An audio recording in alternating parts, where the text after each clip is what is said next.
नमस्कार, मैं संदीप कुमार गोयल कीर्तिभूमि न्यूज में आपका स्वागत करता हूं। इस समय हम मौजूद है हरियाणा के जिला यमुनानगर में। हम आपको लाइव प्रसारण इस समय कीर्तिभूमि न्यूज के माध्यम से दिखा रहे हैं। जैसा कि आप देख पा रहे हैं कि आज हमारे साथ बहुजन मुक्ति पार्टी, जिसका गठन 2007 के अंदर हुआ, उनके जिला अध्यक्ष जुड़ चुके हैं। आखिरकार भारत के अंदर जो नागरिक संशोधन बिल आया है, उनके बारे में उनकी क्या सोच है, आइए हम उनसे जानते हैं कि वो क्या कहना चाहेंगे। आपका कीर्तिभूमि न्यूज में स्वागत है। सबसे पहले देखने वाले दर्शकों को आपका नाम और आप कहाँ के रहने वाले हैं? सर, मेरा नाम मोहम्मद सलीम है और मैं यमुनानगर से वासी हूँ और बहुजन मुक्ति पार्टी से अध्यक्ष हूँ। बहुजन मुक्ति पार्टी की स्थापना कब हुई?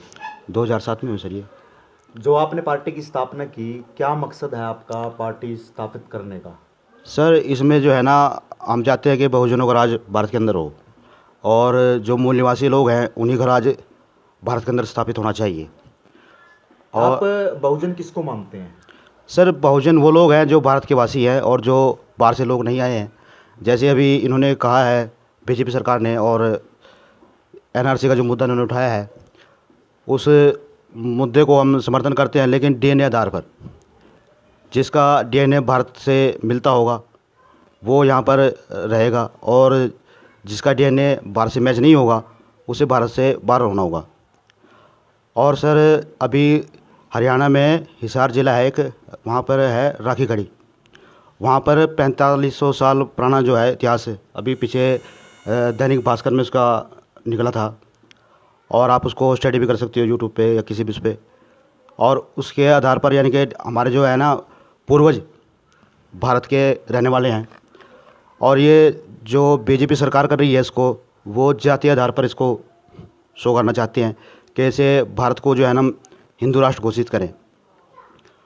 और एनआरसी का जो मुद्दा इन्होंने उठाया है, एनआरसी का जो है नेशनल रेजिमेंट सर्टिफिकेट, तो नागरिकता मांग रहे हैं हम लोगों से। वो कह रहे हैं भाई 1947 का रिकॉर्ड दिखाओ, और हमारे पास तो 4500 साल पुराना रिकॉर्ड निकला है कि हम भारत के वासी हैं। और जो लोग बाहर से आए हैं उसमें मैं आपको खुलासा करना चाहूँगा, डिस्कवरी ऑफ इंडिया की जवाहरलाल नेहरू ने लिखी, एक बुक लिखी, उसमें भी जो है जवाहरलाल नेहरू ने जो है लिखा है कि वह आर्य लोग जो हैं भारत से नहीं हैं रहने वाले, और भारत ईरान से आए हुए लोग हैं। उसको आप देख सकते हो। उसके कॉपी अगर आप देखना चाहते हो तो मैं आपको दिखा भी सकता हूँ, उसका कॉपी मेरे पास पड़ा है। आपका क्या मानना है कि भारत देश हिंदू राष्ट्र घोषित हो या ना हो? देखिए सर, जातीय आधार पे तो आप भारत को नहीं बांट सकते।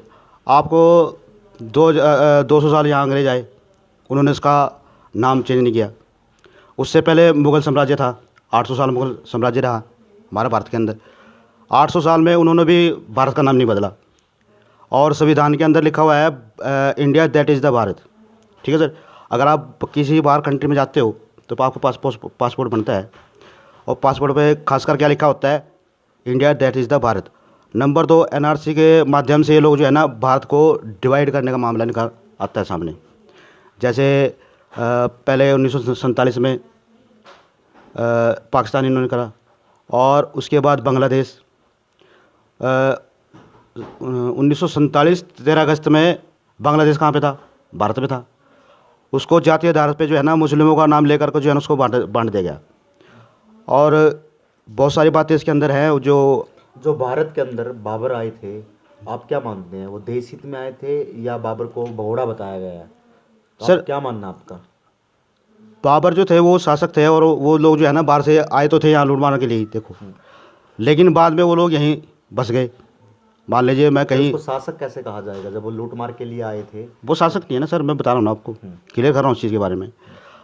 मैंने आपको पहले भी कहा भाई, हम डीएनए आधारित पे जो है ना, डीएनए जब तक लागू नहीं होगा हम इस एनआरसी को नहीं मानेंगे।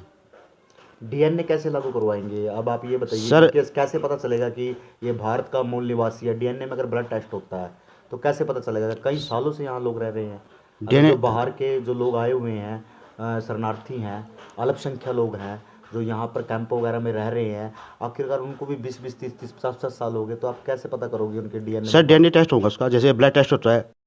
20,933 लोगों को निकाल दिया है, उनको इसमें शामिल किया गया। और ये जो बनाया गया है कानून, ये बिल 14, 15 और 21 आर्टिकल के खिलाफ है। संविधान के अनुसार सारा कार्य होना चाहिए। यमुनानगर के अध्यक्ष बहुजन मुफ्ती पार्टी के थे। आखिरकार उन्होंने बताया कि वह समर्थन करते हैं सीएए बिल का।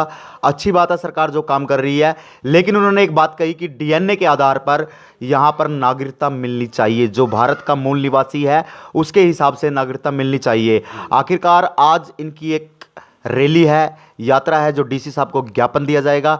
उसमें बताया जाएगा कि भारत सरकार के माननीय प्रधानमंत्री जी से अनुरोध किया जाएगा कि आखिरकार वह मूल निवासी होते, जो भारत का मूल निवासी है, जो डीएनए टेस्ट रहे वो भारत के अंदर रहे, नहीं चले और नहीं अपने बाहर जा सकते हैं जहाँ के भी वह है, बाहर से नहीं मिलता, जब वो बाहर जा सकते हैं। बने रहिए कीर्तिभूमि न्यूज़ के साथ, देखते रहिए पल पल की खबरें। हम आपको अपडेट कराते रहेंगे। आपकी नज़र हम पर, हमारी नज़र सब पर। मेरे सहयोगी कैमरामैन तुषार के साथ संदीप कुमार गोयल, यमुनानगर।